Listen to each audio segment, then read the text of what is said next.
Hey, we're a little early, but we'll just get started, shall we? Let's move some things around and then I think this looks good.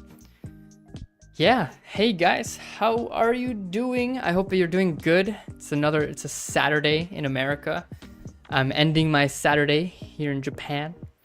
My wife is gone for more than a few days, for drum club. The Japanese church has a drum club, and then there's the High Noon event. That's another High Noon work that she's doing. She's meeting up with a bunch of leaders, so I'm here alone in the house for the next few days.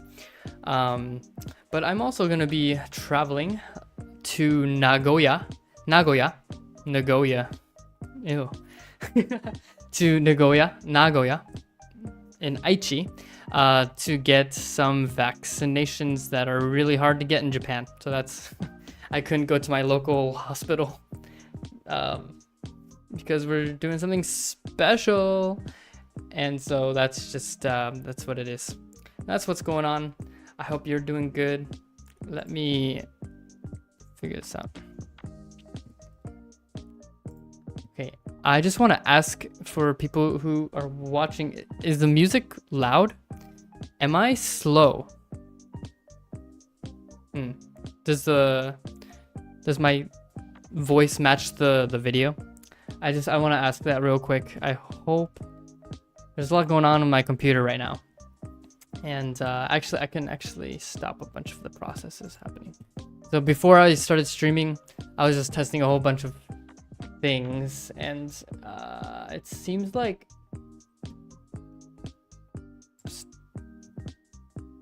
I can stop. Okay, and close that. Okay. Anyway, I'd like to hear, how is the music? Is it too loud?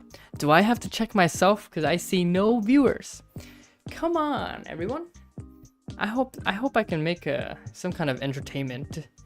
Is that something I want to try? To be entertaining?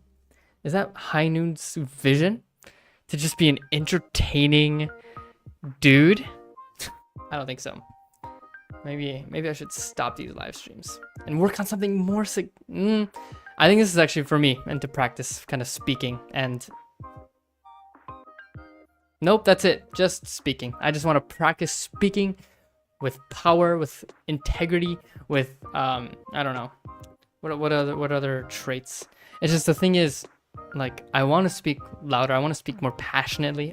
That's another one. Another quality is passion. But it's 12 a.m. here. I have neighbors. What can I do about that? But I also realize, like, the things that make streamers fun is like an active chat, also being really excited and kind of like, I don't know, some people really love a loud streamer, and that's all the popular streamers that I guess I know of. But yeah, people who just don't stop talking. I don't know. Okay, the plan for today is I just wanted to talk about the things that I'm learning about. Let me stop this music.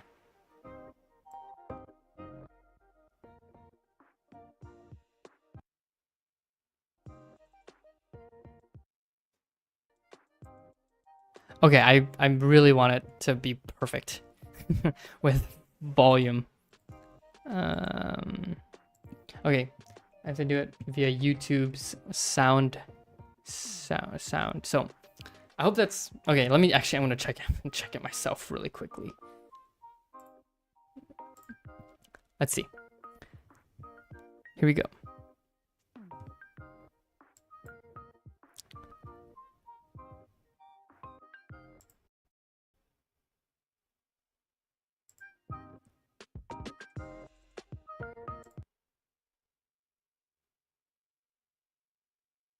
Okay, from what I can get, I think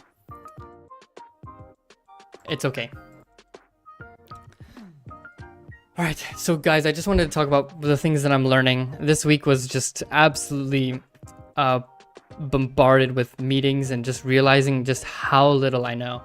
I think I was in this stage where I was like really excited about starting High Noon High School and learning about like what I can do to help high schoolers, you know, what kind of help I needed when I was in high school, and kind of doing a bunch of things. And then like just this week, I'm just stuck here realizing I don't know anything. And so it was a good week. I had a lot of meetings and a lot of reflection, just a lot of education too, on like how to make a community, but also how to manage my time. This is a job that requires me to work from home. And, you know, a lot of people are like in love with that idea of like working from home. But, you know, when you're working with people across the world, like communication is a little slower just because time zones, right? My day is they're sleeping, you know? So if I want to talk to someone in America, I have to wait until pretty late to, you know, communicate with them or to get a response from them. I mean, there's pros and cons, right? Either way, there's pros and cons with working from home and with not. And so this week was a lot of learning how to work from home, and it's kind of late, right? But better late than never. So I just wanted to talk about what I've been learning, because I think it's just so valuable, not for, you know, just people who are working from home, but for anybody. So there's a guy, he's more than just a guy. He's the human HR of High Noon, and his name is Sammy Oyama. He's a great guy, amazingly efficient, but I don't know, how do I describe it? Anyway, he's a great guy. So I've been learning from him how to work from home, because that's all he's ever known, was like working from like a remote environment, not like an office, or not from like anyway. That's basically all he's ever known with like his career. And so what he's been teaching me was how to like use a calendar. So I was one of those kids in elementary school. Every year we were given an agenda. We were given like a scheduler, a planner, an agenda, and right, kind of get into the habit of like, okay, so this is what's due on this day. Okay, make sure you get it. I never used it. I never took any advantage of using that agenda. And so what ended up happening is I never developed that habit of checking my schedule and doing the things that I need to do. It was always just like based on memory, like, oh, I can remember that. And so recently, even in my married life, that has been a problem, because my wife will tell me plans that we have, and then maybe a week later she's like, oh, Seiji, are you ready to go? I'm like, where to? Wait, we're going somewhere? And I'll forget, and then she'll get a little kind of irked about it. Not irked, but she's very patient with me. We're still early in our marriage, so there's, but that's not setting a good foundation. And it's also affecting my work. Like there's a lot of things that I need, like a lot of little things that need to be done, a lot of big things that need to be done. And what I'm recognizing is, first of all, like I am bombarding myself with all the tasks that I need to do, and not just the tasks of work, but also from home. And so what I've been learning how to do is kind of compartmentalize,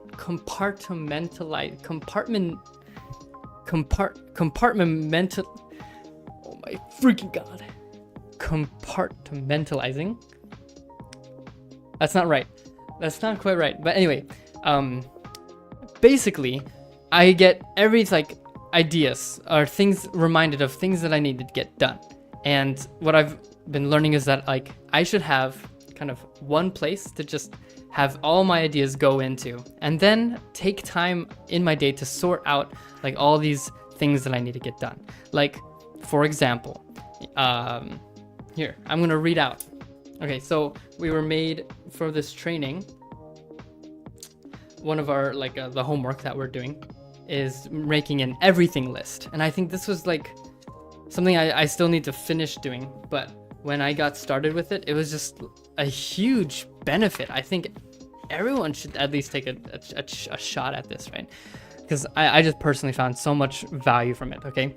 So this is an everything list. This is the list of everything in my life right now and for the future, like that I need to do or that I want to do, okay? So like I'll just read off. Okay, so cook, eat, clean, vacuum, wipe, organize pantry, water plants, clean my desk, buy furniture, make furniture. I want to make furniture, by the way. It's pretty cool, right? Laundry, watch movies, watch anime, watch shows, play games, date nights with wifey, showering, grocery shopping, make my bank account, because I just moved to Japan. I don't have a bank account in Japan yet. Get my Japanese driver's license, hang out with the community, go to church, prayer, study God's word, message people for work, message people for catching up in my personal life, study Japanese kanji, you get it. So there's a whole bunch of these like things that I want to do. And all right, this is like the list that I have so far on this side. It's not mirrored, so it's a little confusing. And so I'm just like, yeah, basically what Sammy was saying is that this list could be like hundreds of things. And right now I have like 50. And probably closer to 40. But basically, like when you take a look at all that and all the things we need to do, and then just realistically say and kind of accept, yeah, I cannot do this in one day. I probably can't do it in 1 week. All this stuff that I want to do. And so these are all the ideas and things that I like kind of come in throughout the day. And then, you know, there's things and plans that come up and projects that come up throughout the day, things that we're reminded of, or, you know, plans that we make. And so the kind of key strategy that I'm learning is to use my phone as a tool, right? A lot of times recently we're kind of struggling with phone usage, kind of not knowing exactly how to use our phone. And I think this is education that we should learn, right? We should kind of learn or teach or kind of receive mentorship on how to utilize technology, because it is an amazing thing. It's a powerful thing. So what I've been learning how to use my phone finally, right? After 25 years of living and after almost 7, 8, 9 years of having a phone, finally, instead of just playing games or wasting time or like going on Instagram, kind of just liking posts, not even connecting with people so much. I mean, messaging people here and there, sure. But yeah, I'm finally learning how to use my phone as a tool to organize my life. And I just have to say, I learned this stuff 2 days ago. No, not even. I learned this stuff yesterday. So today, you know, it's the end of today. So technically it's 12 a.m. So it's Sunday now. But yeah, I learned this stuff Friday. And even just doing this stuff right now, today, and then half of yesterday, half of Friday, kind of getting confused my words here. But essentially, I'm learning how to use my phone as a tool to organize my life. And anytime an idea comes in or I notice, oh, this needs to get done, instead of just like kind of stressing out about it or trying to take up the hardware of my brain, my extra precious memory that I have, right? And instead of like focusing it on using that power to focus on the task in front of me, kind of letting it get distracted, kind of letting life kind of take me and shake me the way that life wants me to. But I feel like this allows me to take ownership of my time much more wisely, because I'm saying, oh, this needs to get done. How urgent is it? Not that urgent. Okay, I'm just going to put this in my phone. And then at the end of each day, I'll compartmentalize. There we go. What, you know, the priority of this, kind of put it in my calendar. And then, yeah, recently using a calendar, okay, to organize my life. And I just have to say, yeah, it's a little bit extra effort, but because of this little bit of extra effort, the capacity that I have to not have to put energy into remembering all these things, like I just don't have to remember it. It's just, you know, it's there for me. As soon as something comes up, just put it in my phone, and then at the end of each day, I'll categorize it into, you know, how urgent it is, or if I can put it in my calendar, or if it's a project, because it takes multiple steps. And I just have to say, I wish I learned this in high school, 100%. I th- um I think I never developed the habit, and I recognize that there's a lot of like, you know, kind of gifted kids who like kind of capable of a lot. But as soon as like late high school in an AP, like yeah, advanced classes, AP classes, or even college, right, hits, and these study habits of just doing, what you remember, it's not quite sustainable, and it leads to a lot of people ending up burning out, like these gifted kids right in school who have a really challenging time like later in life. Right, we think about what happens, and I'm just like, dude, I wish I developed so many better habits in high school. But what do you think? I think, yeah, I don't know, I want to hear what you guys think, but high school is a time that we can really, learn a lot of different things. One of the classes that I appreciated a lot in high school was called Real Life 101. Key things that I learned from this class was actually sewing. Wait, was this class? I think it was. Part of it was sewing, like how to repair clothing, how to make clothing, and yeah, kind of like what goes into doing that. Oh no, I think that was a separate class. It was the same teacher. That's why I'm kind of getting confused. Real Life 101.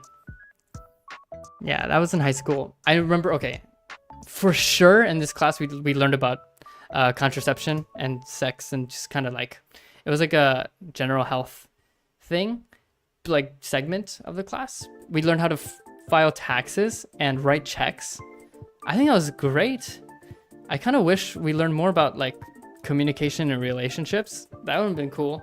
I think that would have been invaluable to like how to get how to make friends, and I don't know, depending on what crowd you're with, right? Like how to make a girlfriend, or how to make some best friends, or how to be a good friend. Oh man, what a class that would be. Maybe this should be the class, how to be a good friend, right? How to be a good husband.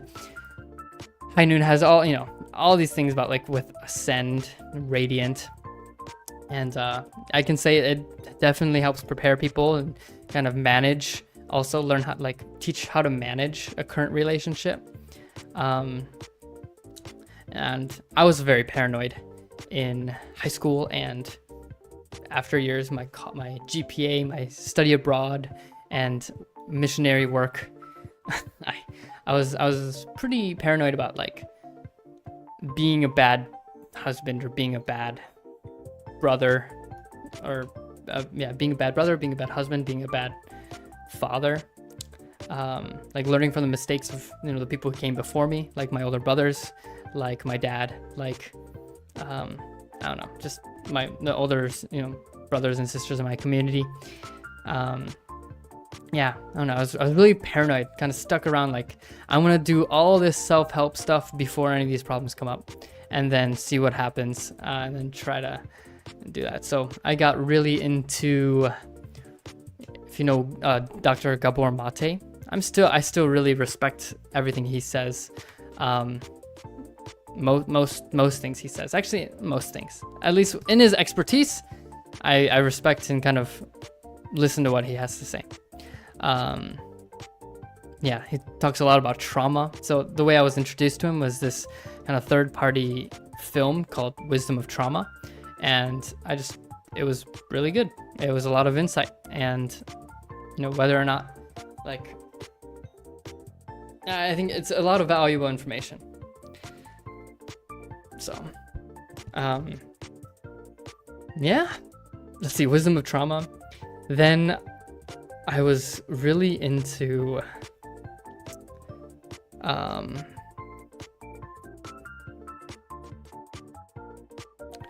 gosh, what was I? Hold on. This is taking me back.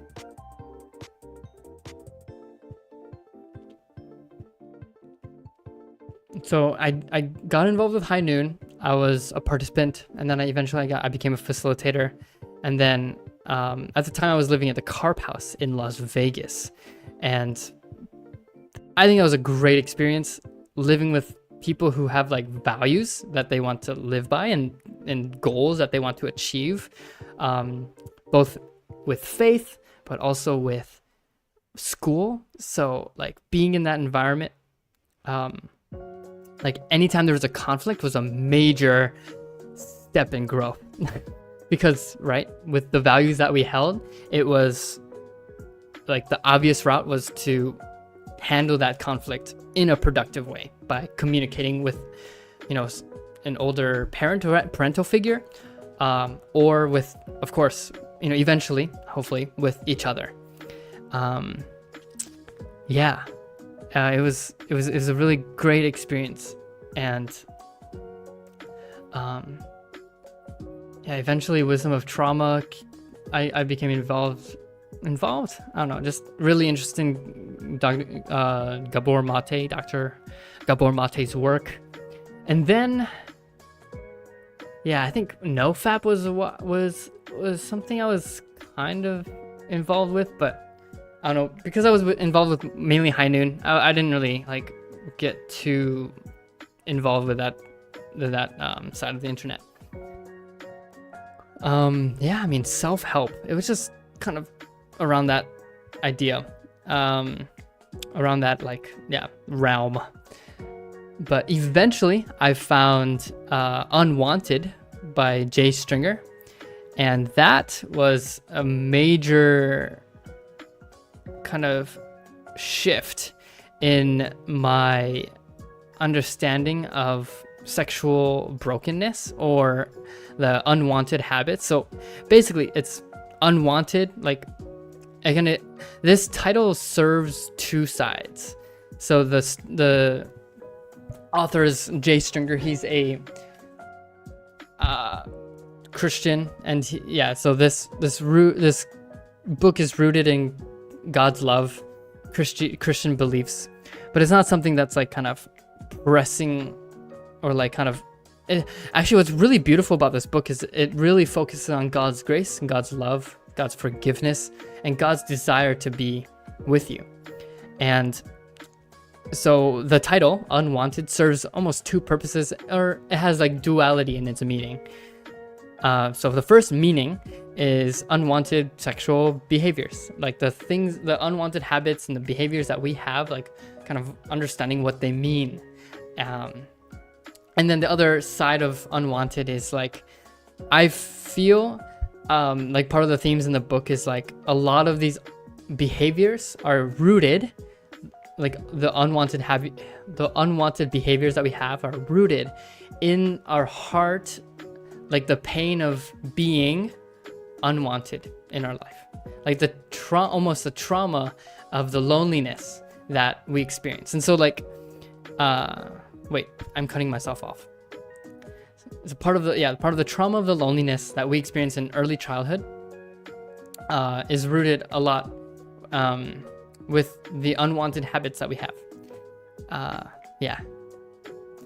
And so what was really cool about this is like the work of Dr. Gabor Mate, and then that work of of Unwanted by Jay Stringer. It really correlates amazingly well. Got it. So there's one more thing that I got involved with that really impacted my system of thought, which is called Real Love by Greg Bear.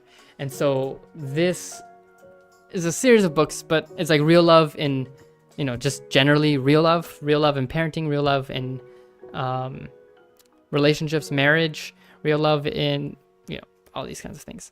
And so like growing up with the, the unification of family fed, true parents ideology, right? We are taught about like the 4 great realms of heart, right? That was a huge point in a lot of the lectures that we gave at CARP, was the 4 great realms of heart. And there's this podcast on High Noon from High Noon. One of my favorite podcasts, actually. Hold on, I really think I want to share, like, kind of emphasize with you, because it's in my saved episodes. It'll be a second. So it's Philip Shanker. That's it. So it's 2 parts, and it's why do we do the things we do, and that's the title of the podcast on High Noon, Spotify, High Noon YouTube, whatever. If you're here, you can find it. But basically, it talks about like the attachment theory and talking about the theology, not theology, ideology. Anyway, this the system of thought with attachment theory and like just right how deep that goes, but also correlating that to the 4 great realms of heart. And it's just so cool. And I'll give a quick description of what the 4 great realms of heart is. So first great realm of heart is being a child. So in this state of maturity, in this state of heart, we are pretty immature, right? So as a child, we're meant to receive love from our parents. Our parents are taking care of us. As a child, we're just completely helpless and rely completely on our parents.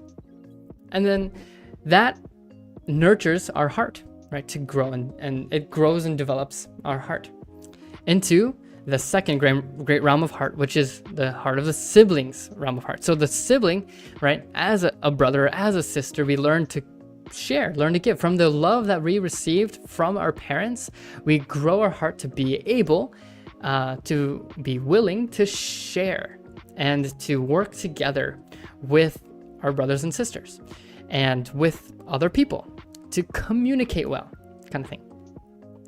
And so this realm of heart, or this stage in life, is really valuable because it teaches us, how to maintain and how to build relationships, how to invest love into other people, just little by little, from the love that we received as children, or from the child's realm of heart. And then it prepares us for the 3rd great realm of heart, which is as a spouse or as a couple.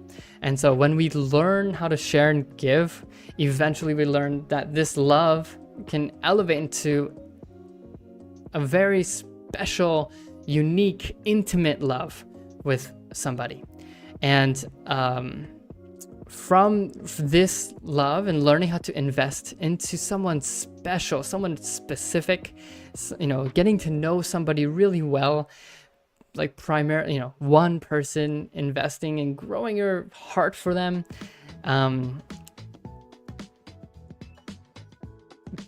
Is there anything else I want to say? Like creating a foundation with this person, then you have children together. And then you go into the 4th great realm of heart, which is a parent, and learning how to invest into this little helpless thing that is completely selfish, learning how to teach it and how to let it become better than you in heart and love by your love that you've learned throughout your life.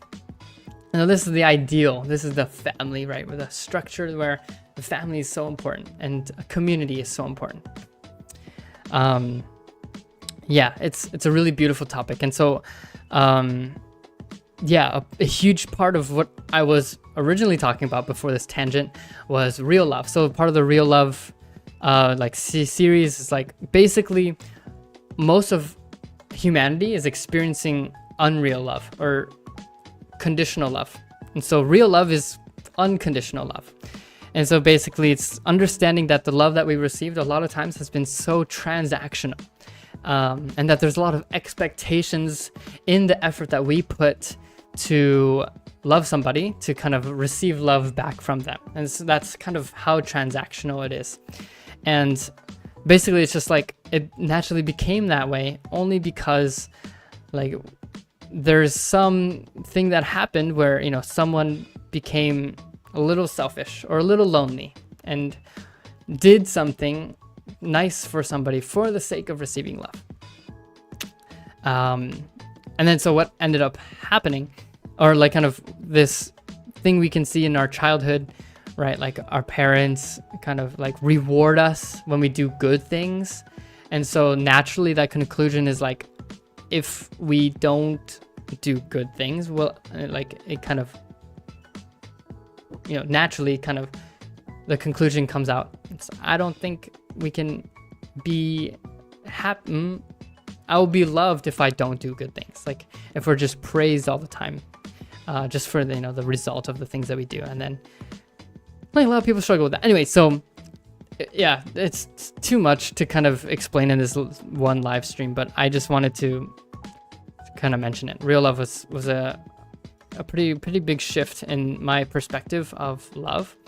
It kind of just helped me recognize better like the teachings of the teaching of the church, the teaching of, you know, the kind of understanding better just relationships and how like really there is truth out there. I really believe it. There's truth to be discovered, to be practiced, to achieve an amazing life. And gosh, I forgot who said this, but like, you know, the people who are like causing all these wars or all this drama, like you look into their life and you probably see, I really believe that you'll find some deep pain and hurt and loneliness and like kind of, yeah, I mean, unless they're really, you know, psychotic, that like deep missing link in like, you know, a good self. Yeah, I forgot who said this, but I think it was Andrew. Like, gosh, like, you know, Putin, I think just Vladimir Putin just needs a hug. He just like, he really just, he needs to chill. He needs to kind of receive love and relax a little, like kind of, yeah, feel loved.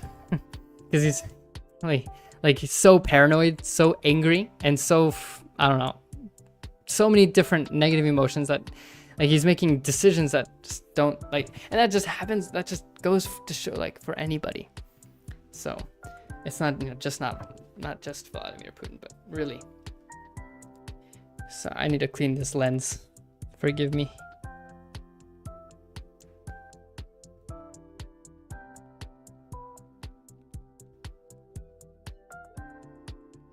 Dude, what is this? Do you see that? It's right here. What is that?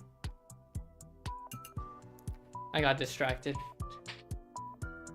Anyway, there's actually one more thing that so to sum up so far what like the things in my life that really benefited me. Yeah. Okay. So first was actually finally reading the Divine Principle, but I didn't really get around to it until GPA, so until after high school. But that was only because like we received like kind of education around it, like Divine Principle lectures, and yeah, it's like really good stuff actually. Plus I think I became more mature to understand just even a little bit, but I will say, like, you know, of course not like first time hearing it, I wasn't, you know, able to grasp everything. But yeah, so far like Divine Principle was actually, yeah, pretty good turning point. Then it was being introduced to High Noon, and just, yeah, kind of Purity 2.0. I think that really helped my heart recognize like purity isn't just an egg that you hold, like purity, right? An egg that you hold that if you drop it, it's gone forever. But purity should be more like a garden where we nurture our purity, where it can grow and develop and become more beautiful.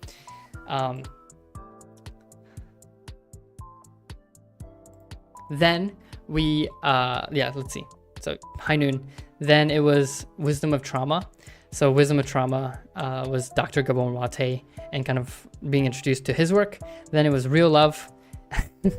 And then it was Unwanted. So I mentioned that out of order, but this is the order that so far it's been happening. Let's see. Yeah, Unwanted was a really good read.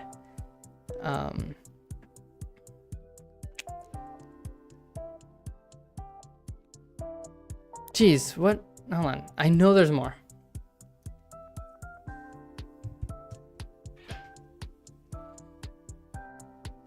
Oh, was it just a lens flare? Sorry.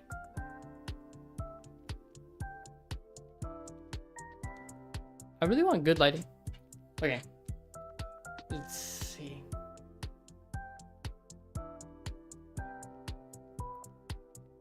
Well, I can say recently it's been Dr. K. He's a streamer online, and he's a licensed therapist, and basically he found like his purpose by helping the people who watch live streams, you know, like the people who are chronically online or the people who are like addicted to video games, just based on his own experience and just like recognizing the need for like a lot of like the troubled people in this world, like incels. Like he really it's like kind of compassionate towards like this situation, just because you know, it's not just dismissing like, oh dude, that's disgusting, like why would you say that, why would you do that, get out of here, like, you know, it's like kind of saying, well, this behavior doesn't make sense, like this behavior makes sense for people who are really struggling, that's like they deserve help too, kind of thing. It's not just incels, it's like you know, anyone who's like kind of really struggling with self-worth issues or feeling lost or behind in life, because he himself also experienced that.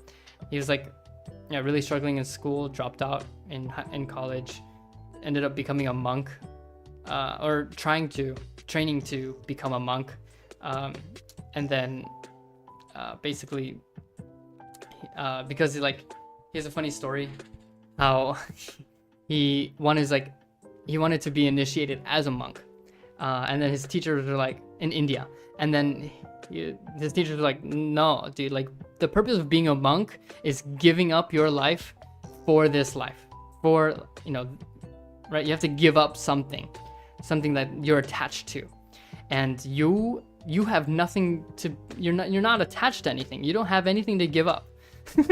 So they straight up told him that, it's like, so go back to America, get your doctorate degree, and then if you know, you find success, and then if you still want to become a monk, come back, kind of thing.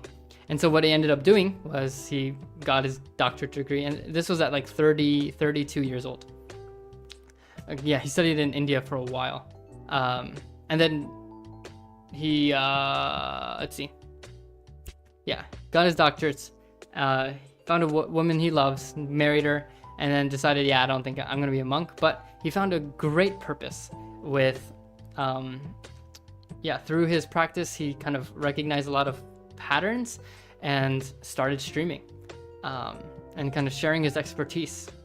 And I think the way he articulates things, like issues, and kind of the process of, like, you know, what's going on, it's just immaculate. It's amazing. It's an amazing experience. For him to be able to share what's going on with people's hearts, people's minds, you know, their struggles, and he's a pretty spiritual dude too. You know, he doesn't just like leave everything to, yeah, like he believes. Actually, I can't quite say what he believes or not, or you know, what he believes, but I just know he has like a spiritual aspect. Like meditation is a huge, you know, very practical, and I believe that too. See, I see one viewer. Are you? Oh, both. So two viewers, one on YouTube and one on Instagram. Welcome. I just wanted to ask. Probably one on Instagram is, yeah, a Mooney. So, I just want to talk about this. Okay, this is the next topic, kind of random, but I attended a 40-day workshop in Cheongpyeong after our blessing in April, and what was really cool about it, well, yeah, every day in Cheongpyeong, right, we do Chanyang, we do Ansu, we do like clapping ritual, right? And so the greatest kind of realization is basically like, on the surface, it is so weird. Okay, so if you don't know what Ansu is, or if you need an explanation, or if you're just, yeah, I'm just gonna explain it. So basically, it's the Mooney practice, the Unification Church practice, where in Cheongpyeong, and I guess we can do it online too, it's the removal of evil spirits. And so it's like basically a form of praise where everybody is clapping together and then singing the song, this Grace of the Holy Garden over and over and over and over again. And it's about 30 minutes to an hour long. And so what what's really weird about it is everyone's clapping, everyone's singing the same song. This is a massive amount of people, right? And eventually we'll start hitting our whole body, right? With our hands, with our head, our face, our neck, chest, legs, arms, and then kind of like that's the whole cycle. And it's just like on the surface, dude, it's so weird, right? Like it's so hard to explain to a non-church member. Even most church members think it's a weird thing.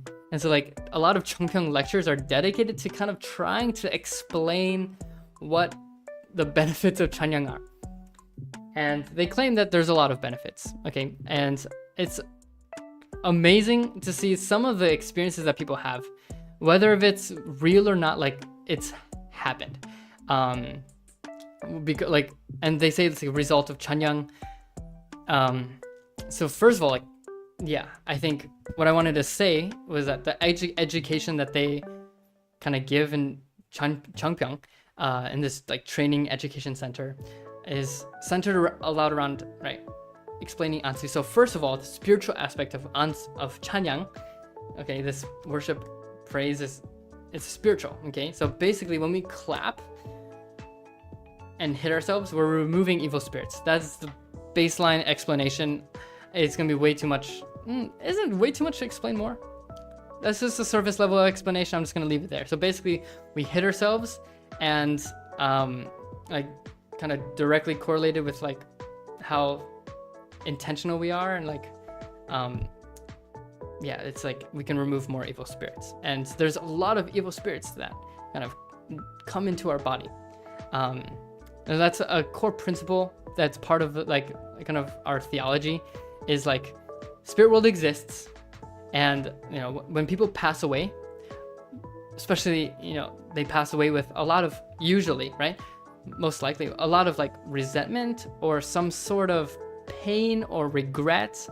And so once, you know, the kind of explanation of the importance of like spirit world and why God created a physical world and a spiritual world separately, like why didn't we just create like a physical world that we can exist, you know, we can live immortally, right?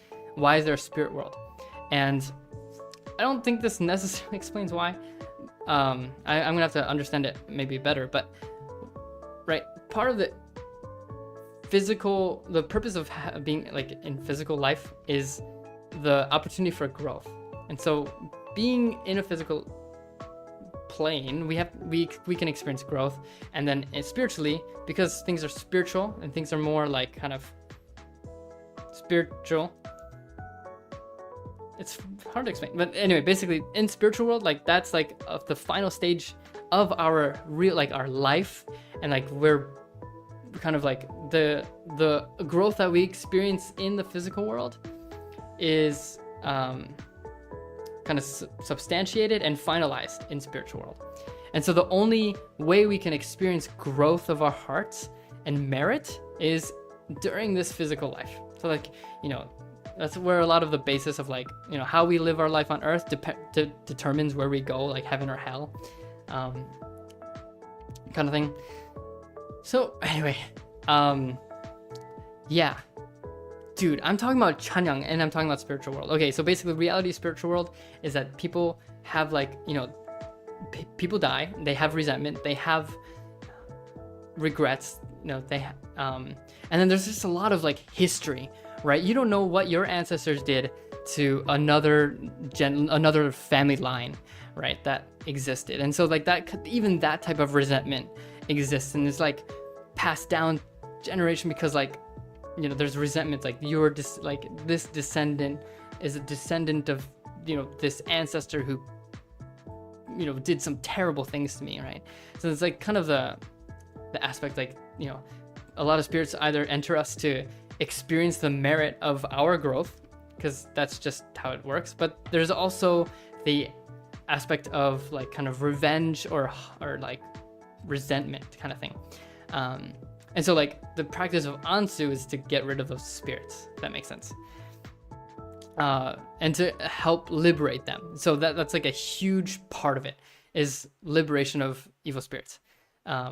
Okay, so like God has grace for everyone, and so like the liberated evil spirits will go into a special workshop, and then they'll cleanse themselves through this workshop, through devotion, kind of thing.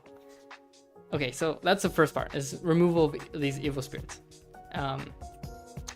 And then I just kind of wanted to talk about the practical side of Chanyang, which I discovered through this 40-day workshop. So yeah, they talk a lot about like the spiritual aspect of it, but I was just thinking, what's so significant about Chanyang and what's really cool about it is that it's really like amazing meditation. Hear me out, okay? So yeah, everyone's right. There's people on stage singing the Grace of the Holy Garden. There's drums. They recently added electric guitar, kind of like this. And then they added a traditional, like a rock drum set. And it was just, it's a loud experience, right?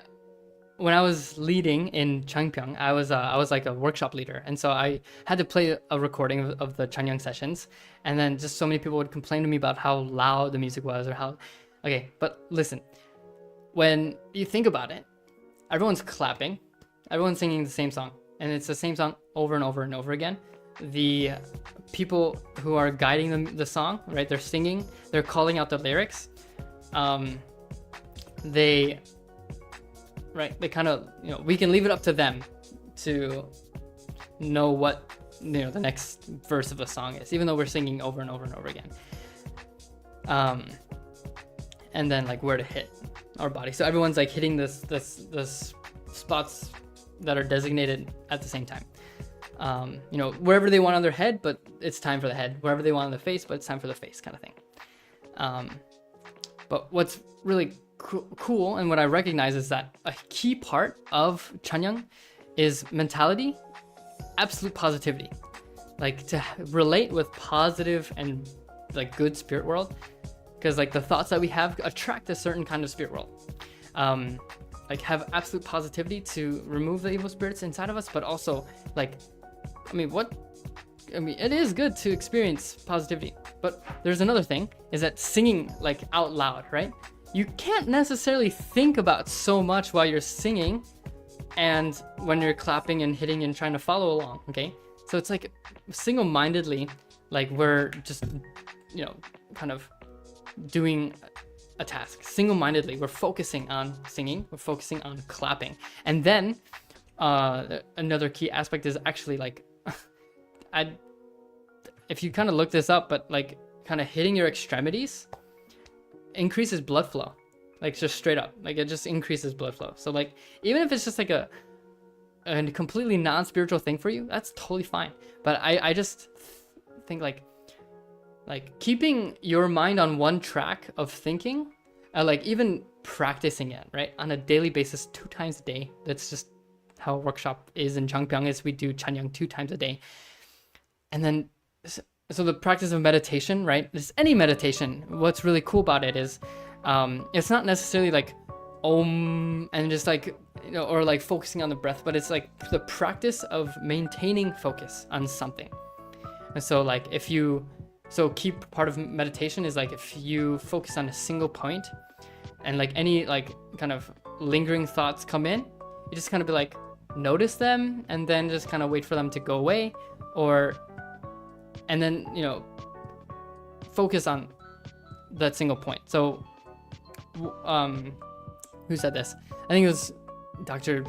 Andrew Huberman. Anyway, he's kind of going through a lot of scrutiny, but he basically said like, if you're going to go to meditation, don't imagine like just like singular focus and just think about nothing, or think about just breathing, but just the overall practice of like maintaining, like being in the middle of the road. Like for example, if you're driving, just maintaining being in the middle of the line, and like if you swerve off a little bit, correct it. And then the more you correct it, the better you are at maintaining like a single line of thought. And it's like really good for like mental like benefits. Like kind of what's the word I'm like discipline, like kind of bringing our attention back to, lots of things happening, lots of distractions, kind of bringing our attention back to center. Chanyang is really good for that. It's a really great environment. Everyone's singing the same song, So you can sing the same song. That's like kind of bringing yourself back, kind of being awake and clapping, like thinking about clapping too. You feel it, right? A lot of people are encouraged to clap really hard. And like, yeah, you feel it. So I think it's just like really good meditation. So regardless of like what you think of Chanyang, if you're a church member or if you're listening to this Mooney ritual for the first time, I think what's really cool about it is it's like an amazing meditation. And I think if you take it like simply as that, like there's a lot of benefits there. And I experienced that. Yeah, it was like strangely relaxed, like kind of relaxing in some way. I wouldn't say it was I haven't had like a spiritual experience, or like I didn't have any visions or anything, but I feel like kind of lighter. My blood is flowing. I just hit my whole body. My blood is flowing, and yeah, it's a cool experience. So yeah. Anyway, I think it's really cool to kind of recognize, wow, this is straight up a really good meditation practice. It's not just like some crazy, like on the outward, yeah, it is a pretty crazy, weird thing we do, isn't it? But yeah, it's good meditation. I don't remember hearing that in a lecture. I remember coming to that conclusion myself. I think it's actually pretty genius. Having an entire group of people meditating together in a really loud environment, kind of learning to focus. Hey, Mooney here. Well, I wanted to ask about the silver ring. This is just the ring that we did for our commitment ceremony. So this is my blessing ring, and then this is just a wedding, I guess pre-wedding band. Yeah, so it's tungsten. So it's really heavy. But yeah, that's it. It was something I bought.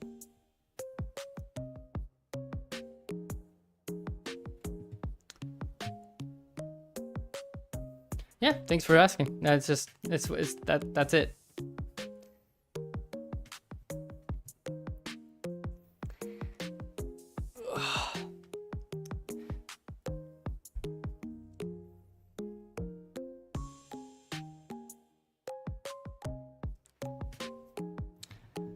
Yeah. See, I'm trying to think what else I'm learning recently. How did I find about High Noon? Oh, it's a good story. I mean, straightforward. Gosh, there's like some backstory to it, but basically, when I was growing up, there's a kid my age in our community. Our community was really small, five families. Cleveland, Ohio, super small. And it was tight though. It was a tight community, but yeah, we had like church services at our house. Kind of level of small, right? So anyway, he and I were really close growing up, but eventually he moved to California. And yeah, we kind of like kept in touch here and there, but eventually we did GPA together, and it was really good. It was really good to see him again. He moved like early high school, so it was like, yeah. I'm giving this backstory. So this brother and I did GPA for our first year together, and then we, after our first year, he was close to one of the captains. The captains knew about High Noon, and they were doing a summer program. And then during that summer program, I was just kind of just waiting around until my second year GPA, just spending summer, how kids spend summer, I guess. But yeah, I was getting ready for my second year. I was struggling with my sexual integrity, and I was like, feeling really ashamed about it. And then this, my best friend reached out to me, and he was like, "Hey, I'm part of this group. We talk about and improve sexual integrity. Do you want to join?" And then I was like, "Heck yeah, let's do it." And it ended up being Uncle Dave's group, and that's how I got introduced to High Noon. That's how I found out about it. Yeah, this was 2019, 20, yeah, 2019, summer 2019. So I didn't know about any workshops. I mean, I was in a really small community. I think, I mean, I guess there were chances, but I was in the Midwest, so I don't think, at that point, High Noon wasn't doing any local workshops. Yeah, so I found out about it. I found out, long story short, I found out about High Noon through a friend. Yeah. But forever grateful.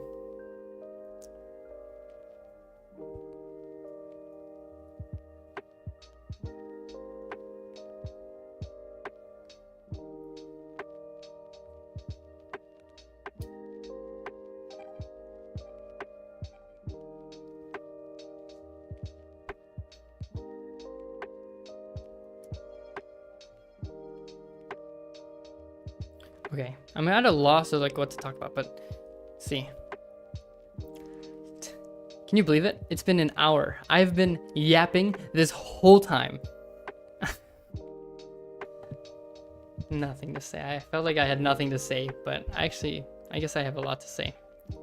When people are like given a chance, they listen. They want to talk. I think the biggest lesson and biggest thing that I've like kind of held on to, and my biggest like, I guess my motto in life is like really try to understand people and listen. I really enjoy listening to people. I really enjoy asking questions. Like like being a mentor. I love it. I really like getting to know my mentees and helping them. Yeah.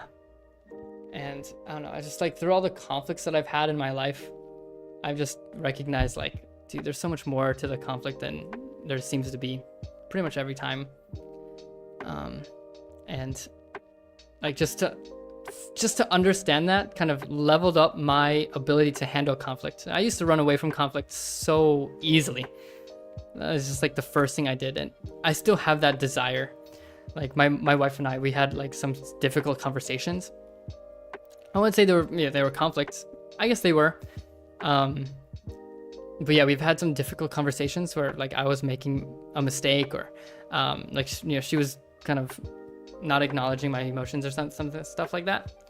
But like during those conversations, the first thing I wanted to do was run away. I wanted to get up and just like tell her I need to walk and kind of not talk about it. But I think because of this motto and because of this belief that like I really need to understand before I make any conclusion, or even like don't even make a conclusion, just really seek to understand. Like yeah, I learned so much about my wife. I learned so much about my friends, and it helps me care about them so much more. So I'm really happy that like that's a key thing I know, or a key thing that I practice. Yeah. But yeah, it allows me to have empathy for pretty much everybody. I will say like, yeah, there's definitely those cases where I see a situation, I'm just like, dude, I could not have the maturity to do that, but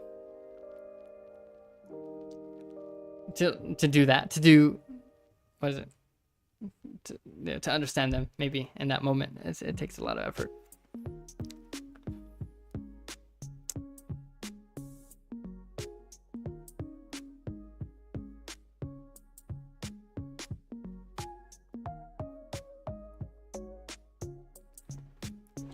Guys, I just want to say that High Noon is so good. So High Noon does a lot of events, right? Worldwide, there's like chapters in Latin America, Brazil area. There's chapters in Japan. There's a chapter in Europe, and then the team is all around the world. Now there's a chapter leader in South Korea, so yeah, that's about to get started.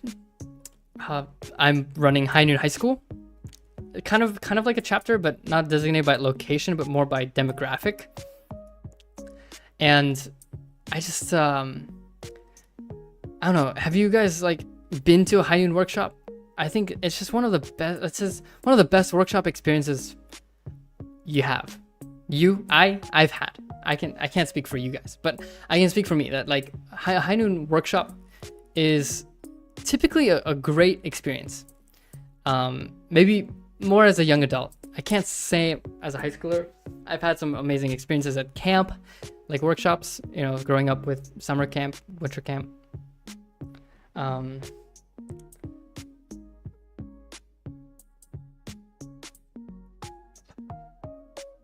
But excuse me. Just my eye was just twitching. I wanted to show you. Yeah. I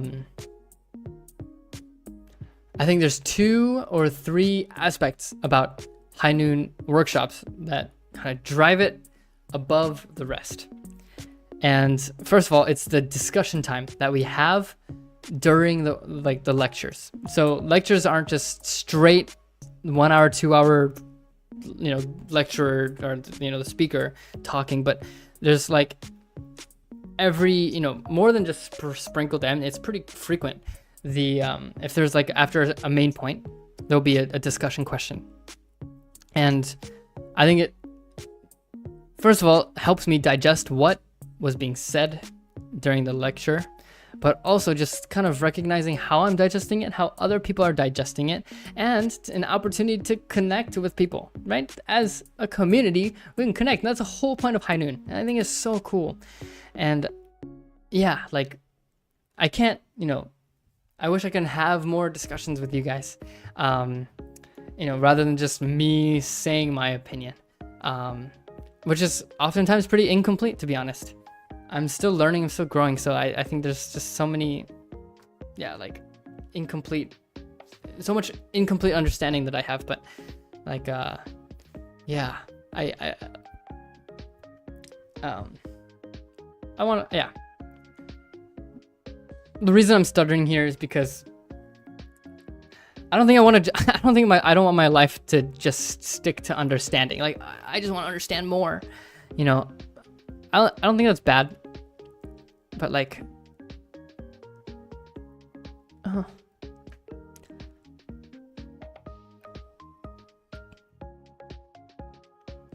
excuse me. I think I would want to. Oh gosh, dude, do you see how red my eyes are? I'm tired.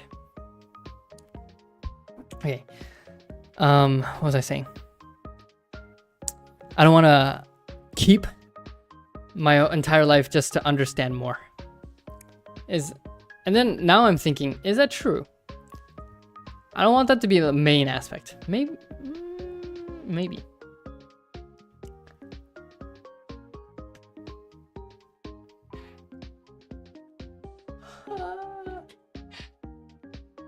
Sitting this, okay, I think working from home, I've recognized that my working capacity to sit down in front of a computer, even if I'm just watching a video, even if I'm like just having fun on this live stream, about an hour, 2 hours max is like kind of my rough limit, unless I'm really into it. So like, I think the longest streak I've had working in front of a computer was editing a video that I posted here, and that I was on the computer for 4 hours because everything was just taking so much longer than I expected it to be.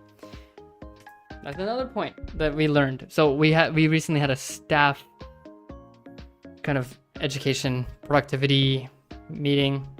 Was it productive? It wasn't necessarily productivity. It was just kind of guidance. Really appreciate it, but there's an exercise we did, and I'll share it with you real quick. So, host Mr. Sammy Uyama, he said, "All right, I just want you to answer this question," and he asked, "How many minutes would it take, or how long would it take you to list, either typing or writing down, 30 fruit?" How long do you think it would take? And then the answers came in. It was like 3 minutes, 2 minutes, 4 minutes.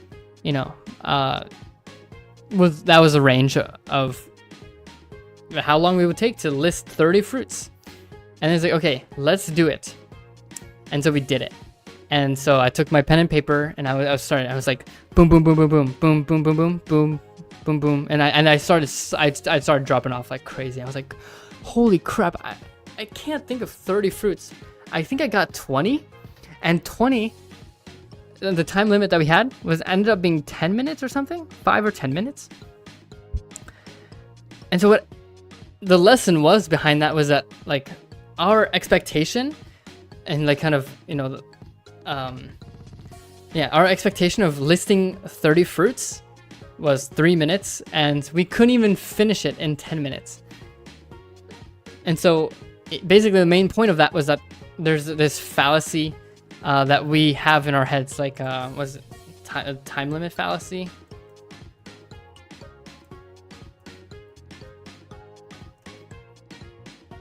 Time frame fallacy, the tendency to underestimate the time and the resources needed to complete a task. Time frame fallacy, is that what it's called? It's so simple, so straightforward. But yeah, it's just like, it's such a obvious lesson, especially for like, really ambitious people, to kind of recognize deeply the expectations that we have might not be realistic. And then I talked about this in the beginning of the stream, but the things that we have to do are nearly limitless. Whether if it's things we have to do now or things we want to eventually do for our future, or the things that will come up eventually, whether if it's, the things that will come up eventually for the future. It just becomes like, way too much to do. We can't accomplish everything in one day. We can't. So just kind of accept that and then do what we can do. And I think that's just such a valuable lesson for me, because I severely underestimate how much time and effort and resources a project usually takes. Oh yeah, I think I can get it done in an hour. Ends up taking 4 or 5 hours. Or I think like I can probably establish this in a couple weeks. Dude, and then like expecting like a 2-month delay. Yeah, I think I'm experiencing that with the tomorrow's workshop. So if you guys haven't heard, I'm trying to do this teens workshop, and I think it was the wrong move. I think this is going to be the first and maybe last of its kind, at least for now. But I tried to do a parents workshop and I tried to do a teens workshop, and guess how many people signed up? 0 parents signed up for the parents workshop. And then so far, the teens workshop is in about 8 hours, and we have 0 signups. Yeah, I made a video. I made several videos. I posted several stories, and I made the website look really nice. I did not do enough marketing. I did not do enough. I don't think there's enough time. Anyway, to do the marketing, to kind of really invest into like just what this is offering, to make it interesting and actually hit, the points that I really wanted to hit for people. So it's going to be about stress management, straight up. I researched a lot about stress management, and it's still really crude. I did not give myself enough time to prepare for this workshop, because there's other things that I'm doing. And I severely underestimated how much time and effort and resources this workshop is going to take. So, anyways, a huge lesson. And I think being pointed out to me this straightforward was really helpful. And to not get like beaten up, but actually just kind of get a reality check of the situation, right? It's so valuable to occasionally have like a reality check. Yeah. Okay. Gosh, can you tell how tired I am? Probably not. I hope not. I hope I can come off as exciting. And I hope I'm not too loud for my neighbors. Sorry.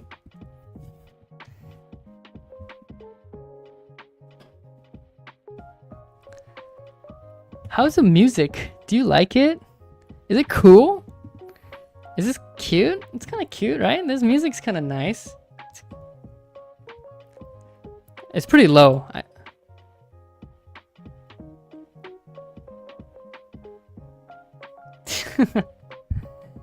Cringe, but I'm trying to figure out. Can you hear the music? Am I just listening to myself and I'm just vibing? It helps me. It helps me talk. Does it help you listen? Instagram? Come on, don't be shy. Chats aren't saved. I'm about to end this stream. Instagram live videos are just they just disappear. There's no record of them. So chat away. What do you think? Can you hear the music? I'll shut up for a second.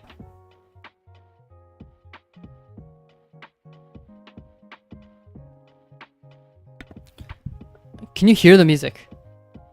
I'll have to check in the recording on YouTube because that's where the recording is, not on Instagram, to follow up with what I just said. I hope you're doing good. I hope you're taking care of yourself. I hope you can take care of yourself and see the positives in life.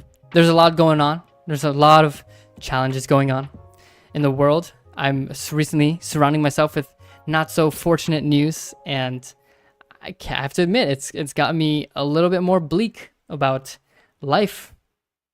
I will admit I had the thought like, geez, is it worth it to have kids? Because it's, you know, that was just a thought. It was just a thought I had. It's like, is this world doomed? Am I worried? But I think just right when I talk to the right person, when I can understand the situation better and just kind of connect with someone. Yeah, you know, I think there is hope. So I hope you can have hope. I hope you can have hope. I hope you can love, and I hope you can hear the music, because I'm still on that. I don't know what I'm doing. Okay, now, is this too loud?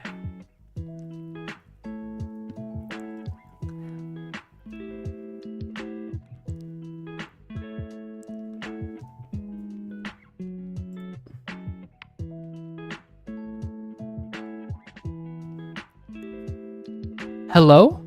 Okay.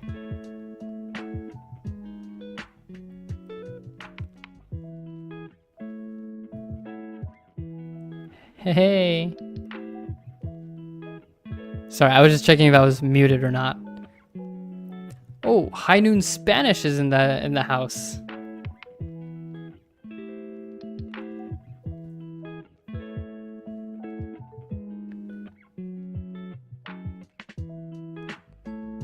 High Noon, let's go. Mad Mash. Mad Mash.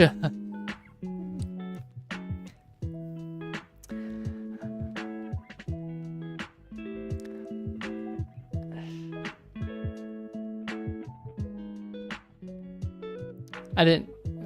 Yeah. How are you doing? Dude, I'm so tired. Should I just go to sleep? Should I do a 24-hour stream? You can watch me sleep. No, I'm just kidding. Please don't do that.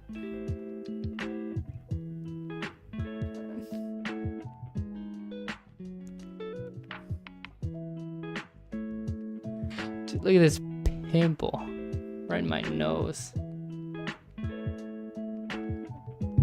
Maybe you didn't want to see that. Sorry, that was probably too much. I apologize for that. Okay. I do wanna ask, is this music too loud? Okay, Instagram guys. I think having the mic too close isn't good, but is the music too loud? Please answer just a yes or no, and then I can adjust it a little bit. Definitely having the mic a little bit too close is not good. Maybe I didn't consider that if you speak English or not. But hey, welcome. I'm really happy you're here. I think having somebody here is infinitely better than having nobody. It's amazing the difference. I don't know if you can tell and understand. I mean, I'm just some dude, right? Yeah. But I think you guys being here helps me a lot.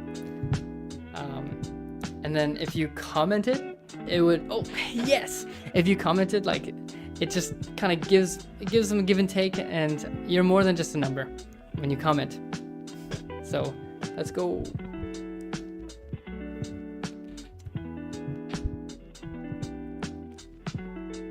Beautiful. What are you up to right now this Sunday? It's not Sunday. For me, it's Sunday morning. How do you feel right now about this Saturday morning? Saturday afternoon? Are you guys feeling good? Feeling like you have a good day ahead? Indianapolis Family Church joined? What are you guys up to? Are you guys up to anything today? Are you doing anything? Productive day ahead. I hope you do. And if you don't, that's fine too.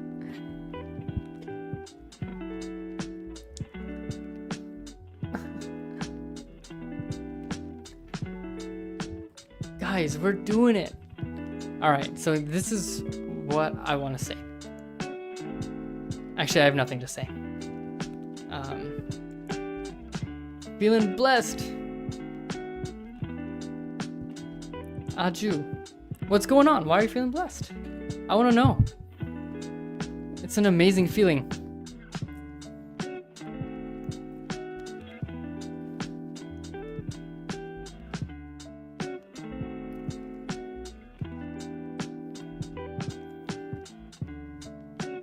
There's a yeah. As I'm waiting for your response, I'll just share a short story. But there's a brother in my community, like the small community that I'm from Ohio. He made a video on YouTube, and he's walking down the stairs in this video. It's such a short video, but he's like, hello. Oh yeah, this is the video. He says, "Hello world, I am so and so, and I am walking down the steps. Be grateful that you can walk. Be grateful that I can walk, because some people don't have legs." It's like, okay, yeah, that's 2000s. Be grateful you can walk. Be grateful I can walk. And then ends with his mom. He pans the camera to his mom, and his mom is holding a $20 bill. It's like, ah. That's so cute. It's, you know, but yeah, feeling blessed for the simplest reasons. And then the people who don't have legs, dude. I have been humbled by people who have like some kind of disability, like almost every time. Their outlook on life is just amazing. It's so beautiful. And it's just, I've been humbled so many times by people who have disabilities, who are more grateful than I am for life. Absolutely amazing. So we can learn from anybody and everybody. Well, at the very least, we can learn their situation. I think there's good things to not inherit from people, but to just, understand their situation. No matter what, has a good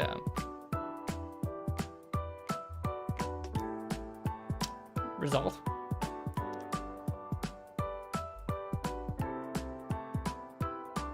I'm humbled with good health. Aju. Yeah, there's a lot to be grateful for. And I think there's like two types of gratitude, right? There's the gratitude that's like, I am not suffering. I'm grateful I'm not suffering. Kind of like looking at a worse situation, saying I'm grateful that I'm not going through that. And then there's the gratitude that's like, I am really grateful that this is something that's in my life, right? So, is one better than the other? Maybe. But overall, it sounds like you are grateful for a very good positive in your life. It's like, I am grateful I'm not sick. Have you seen those videos? It's amazing. Occasionally they'll pop up in my feed. Like I'll be scrolling, and then it's like, hey, you. Swallow. Just dude, are you grateful that that doesn't hurt? Like, it doesn't hurt to swallow. You don't have a sore throat. You should be like, just take a minute to be like, enjoy that. Because gosh, when you're sick, like, you really take for granted being healthy, right? Every time. It's feeling so crappy. And it's really an amazing thing to experience. Yeah, I'm so grateful that I went to the gym, that I can go to the gym. I went before this live stream. And I did a bunch of, like, when I go to the gym, I don't do like a structured workout. I kind of do what I feel. Yeah. I'm just kind of like, oh, maybe I'm feeling this today. Or I saw this video today, I think. Or I remember this exercise today. So let's see. I did a lot of ab work. So instead of just like the front abs, like with sit-ups, like the muscles that would be targeted through sit-ups, I did a lot of like oblique and like side stuff. So I took a weight and I like kind of just did this. And then I found a method that was really cool. So like I was holding a plate, and then I would go kind of diagonally forward one time that way, and then one time slightly diagonally back.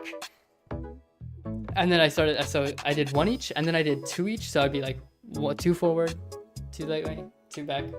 And then I would do 3, and then actually my limit is 4. The burn is too strong after 4 for me. And then I would repeat on the other side. And I am just feeling it. My entire obliques are feeling it. And I think it's such a good, like, underrated muscle to exercise. Like core stability. Like, yeah. Like trunk core stability. And then I did a lot of like mobility work. So like I'm trying to increase my splits. So I spread my legs out, kind of, yeah, not front splits, but side splits. And then I put a plate, it was 10 kilos, so it was like 20-pound weight on my back. And that just kind of helped me kind of pancake a little bit more forward. And that was intense. That was hard. Yeah. It was good. It was good though.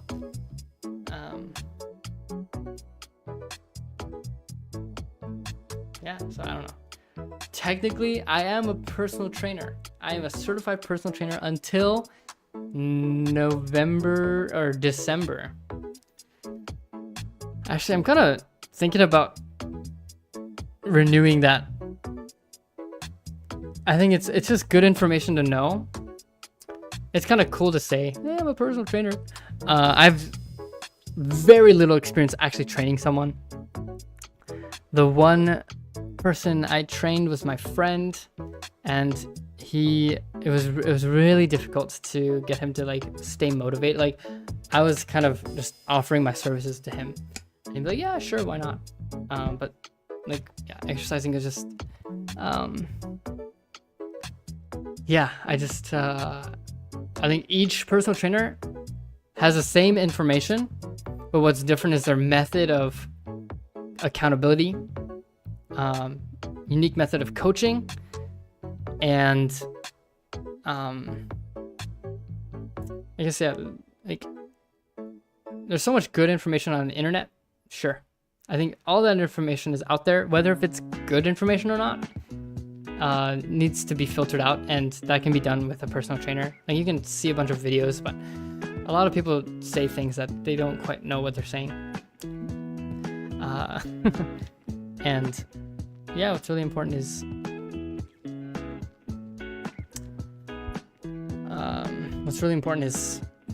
being able to keep up with your clients. That's not something and like the way to do that, you know, like how much accountability are you willing to put? And it takes a lot of experience, and some people just automate it through an app, but I really think that like the best personal trainers are the ones who do. Anyway, what am I talking about? Just personal training, and whether I should renew my certification. That's the word. I was really into handstands at one point, and yeah, ever since my dad passed away from his heart attack, I've been kind of like being really careful. My blood pressure is actually slightly high, and that's a concern of mine.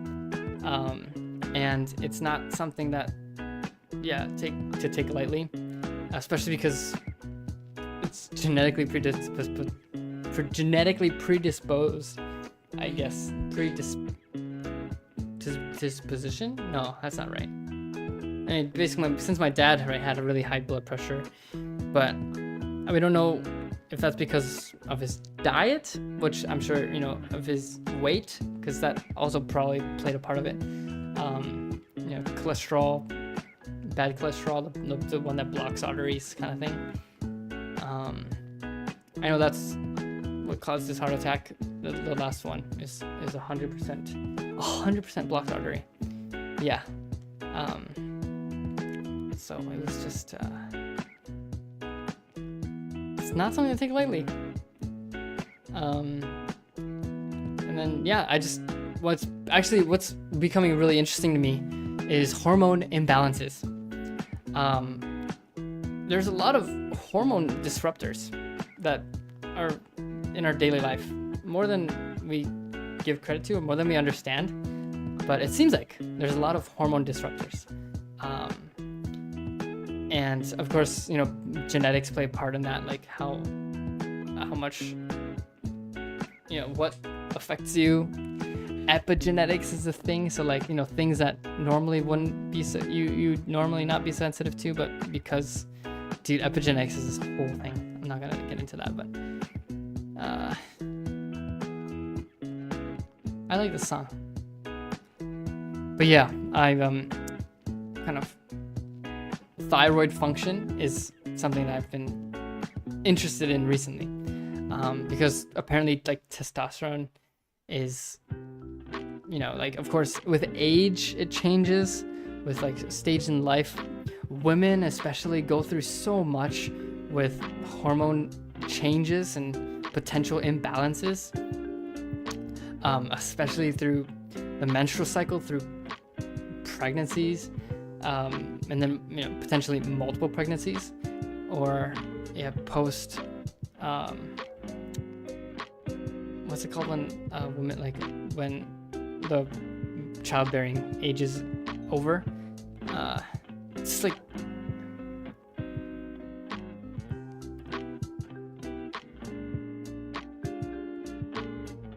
what's it called?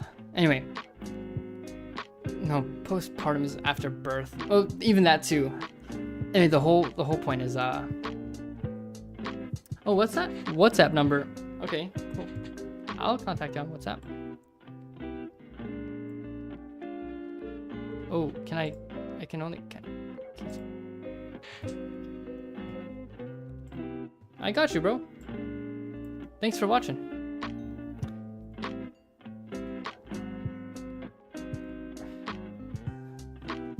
Andrew, the sheriff, where are you from?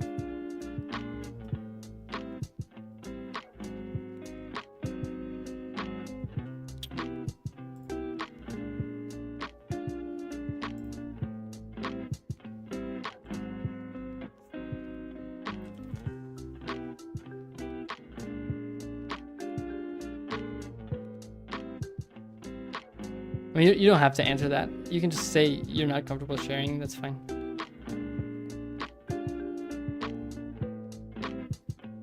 Oh wait, this WhatsApp. Oh, got it. Okay, so never mind. You don't have to share where you're from, because I found out from the number.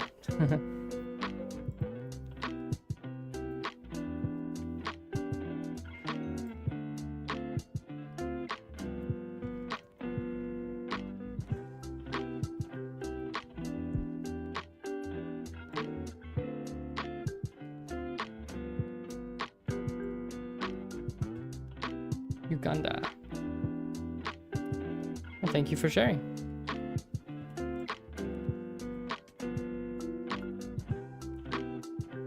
All right, there you go. We're linked.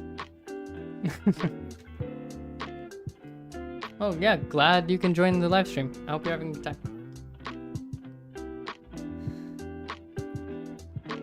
Are you familiar with the church we're affiliated with? It's a very safe way of saying it.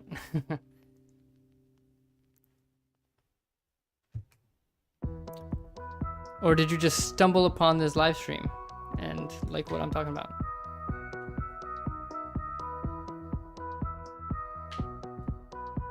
Uganda.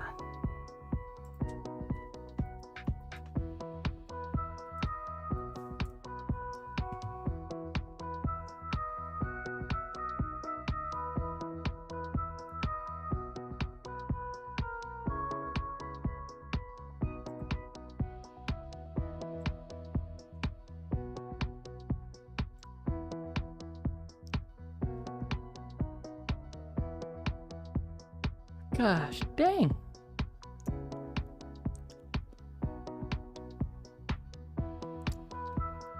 You know, actually, High Noon is doing a bunch of workshops in Uganda. Absolutely, I am, bro. Okay, good to know. Hey, yeah, I don't know. Are you part of the age range to be in the... So we're doing a bunch of workshops in Africa. I honestly have very little details on it, so I can't tell you, but I know the countries I'm going to. I'm going to Benin and to Ivory Coast for workshops.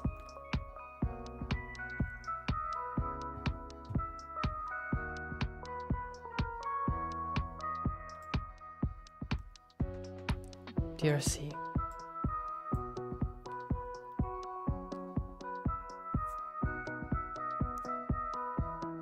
That's hilarious. Absolutely, I am, bro. Okay.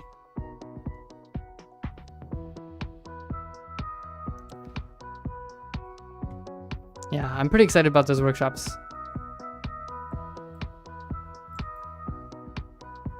Jeez, 1:30. Sorry, it's 1:30 a.m. my time. I am maybe a little tired. Okay.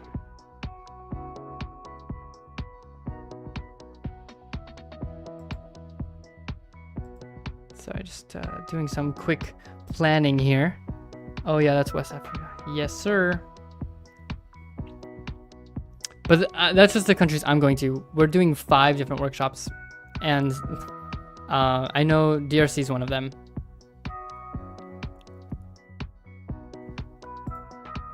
One of the other ones. But yeah.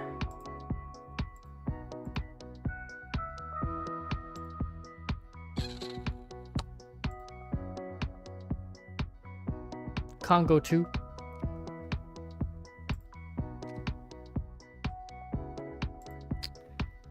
Do you happen to know the wow, small world, if you know him, it's very small world, the Kilubas? Just because they're from Africa, I don't expect Africa's so big. I don't expect you to just like know, but if you do know, I would be very surprised.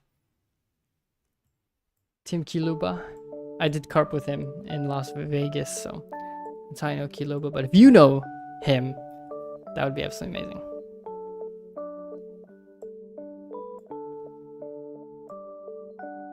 Yeah, I just can't.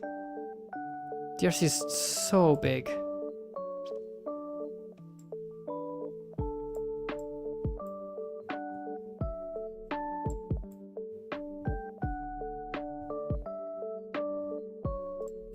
Okay, sorry, I'm just kind of searching the internet now. All right, well, this is an 1.5 hour live stream. I hope you had a good time. I rambled for basically the entire time. Well, yeah, I mean, there's an hour and 20 minutes. So if you enjoyed it, and if you even had the time to watch the whole thing, I don't expect you to. But yeah, I think it was really fun, no matter what. So if you had a good time, please leave a like and subscribe if you're not already, or follow, whether if you're watching this on Instagram or YouTube. And yeah, I really hope there was some positive connection that can happen here. That's it. I don't know. I'm trying to be my authentic self. I'm not trying to be some character. But yeah, anyway, I'm so tired. So good night. I will see you guys actually tomorrow on YouTube. I will only do YouTube, only doing YouTube for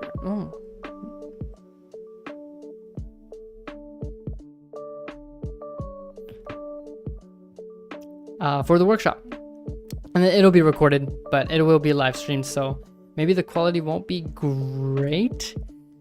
Maybe I should record it, because it just but then I have to edit it, or not. I mean, if I just record it live, I can't really edit it, so I would just have to record it and do a good job. Minimal cuts. Okay. But just knowing who I am, I would probably edit it.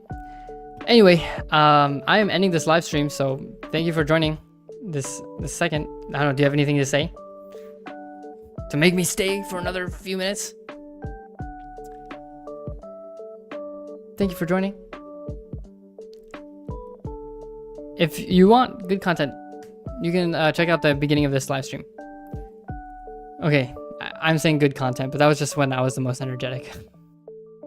I don't know if it was good or not. I don't think it was bad. Talked a lot about a lot of different things.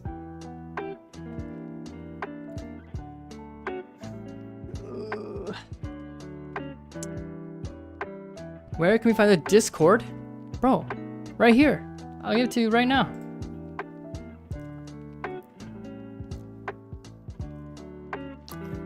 Thank you for asking. I actually should have put it in the description, the invite link. Oh well. Let me put it here. Check out. Dude.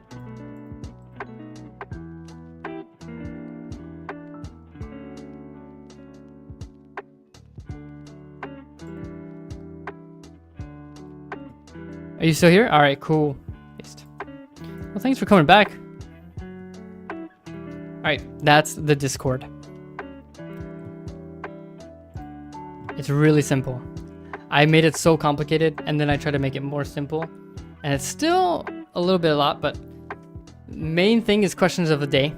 And so what you can do is you enter the Discord, and then just keep an eye out for announcements, and read the rules. And then what you can do is go to question of the day. No one has answered the question of the day yet, so I'm just gonna leave it for another day.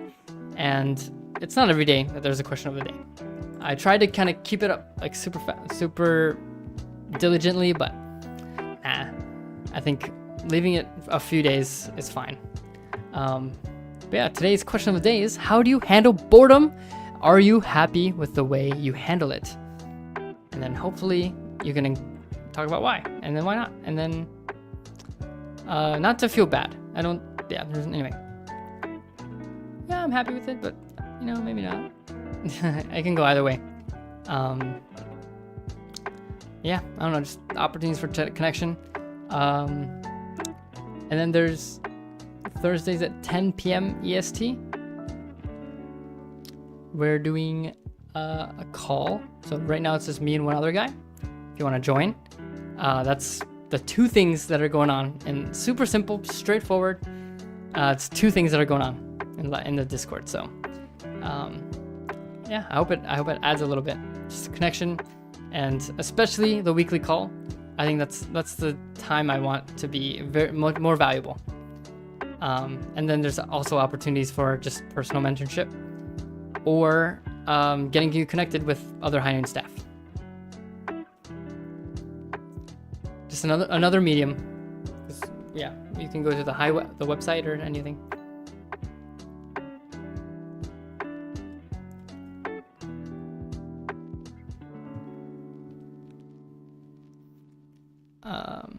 We can play games together. I don't know if you're a gamer. I'm a little bit of a gamer myself. I recently bought Escape Room Simulator. That's been a lot of fun. Also Battlefront 2. It's pretty older. It's an older game, but I just bought it. It's on sale. And actually I'm enjoying it a lot. Yeah. So hopefully you can get into the Discord fine.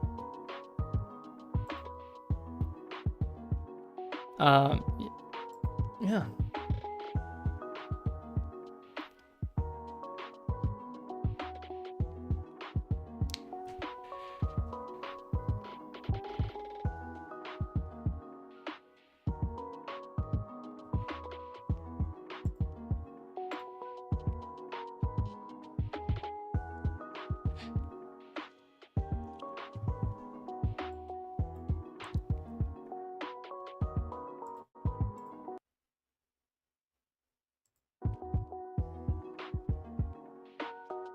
Okay, I was just checking the volume.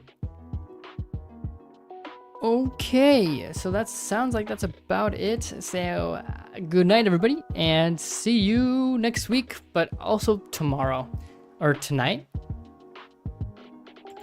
Tonight.